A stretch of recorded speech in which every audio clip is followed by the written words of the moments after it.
satu keistimewaan yang cukup besar yang pada surah Al-Kahfi adalah pada hadis Nabi SAW, barang siapa yang membaca 10 ayat pertama surah Al-Kahfi, ada riwayat lain mengatakan 10 ayat terakhir surah Al-Kahfi, yang dia akan terlindung daripada fitnah Al-Masih Ad-Dajjal.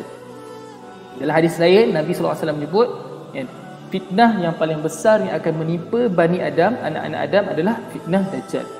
Jadi nak menggambarkan betapa hebatnya surah Al-Kahfi ini, sehingga kan dia boleh menjadi perisai, dia boleh menjadi shield dan pelindung kepada kita daripada fitnah Al-Masih Ad-Dajjal. Kalaulah Nabi SAW, Allah lah menerusi hadis Nabi SAW, mengatakan bahawa fitnah Dajjal ini boleh dilindungi dengan membaca surah Al-Kahfi, sudah tentu fitnah-fitnah lain juga mampu ditangani dengan surah Al-Kahfi, betul tak?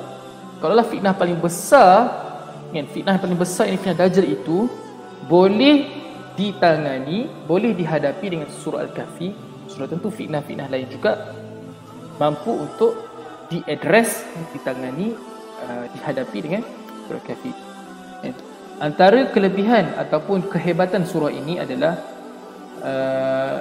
ia mampu dijadikan sebagai senjata dan perisai untuk kita melawan fitnah Dajjal. Baik, yang pertama, kalau kita tengok surah Al-Kahfi ayat yang pertama lagi kan, bagaimana Allah Subhanahu wa taala berfirman, Bismillahirrahmanirrahim.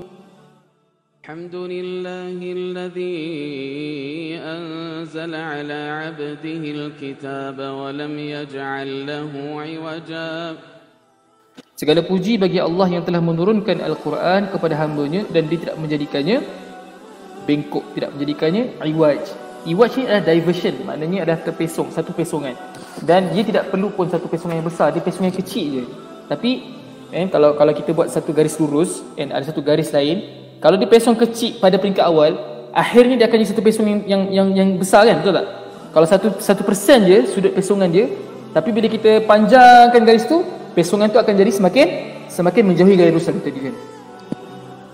Surah Al-Kahfi nak bagi tahu pada ayat pertama, kalau kamu berpegang kepada Al-Quran, kamu berpegang teguh dengan Al-Quran, nescaya kamu tidak akan terpesong. Dan inilah sebenarnya senjata yang ampuh untuk berhadapan dengan fitnah Dajjal. Sebab apa? Nanti Dajjal akan turun, dia akan bawa fitnah yang sangat dahsyat yang tidak pernah dihadapi oleh manusia. Dia akan mengaku diri Tuhan.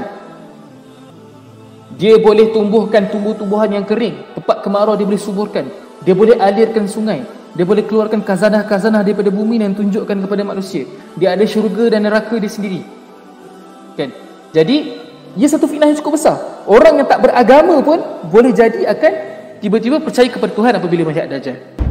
Orang agama-agama lain seperti Kristian dan Yahudi apatah lagi, memang mereka menanti-nanti the Messiah. Dajjal itu adalah the Messiah mereka, adalah penyelamat mereka. Mereka menyangka bahawa Dajjal itulah Messiah yang dinanti-nanti, yang telah dijanjikan dalam kitab mereka. Tetapi kita orang Islam, barang siapa yang berpegang dengan Al-Quran, nescaya dia akan teguh iman dia dan dia tidak akan terpedaya dengan tipu daya Dajjal.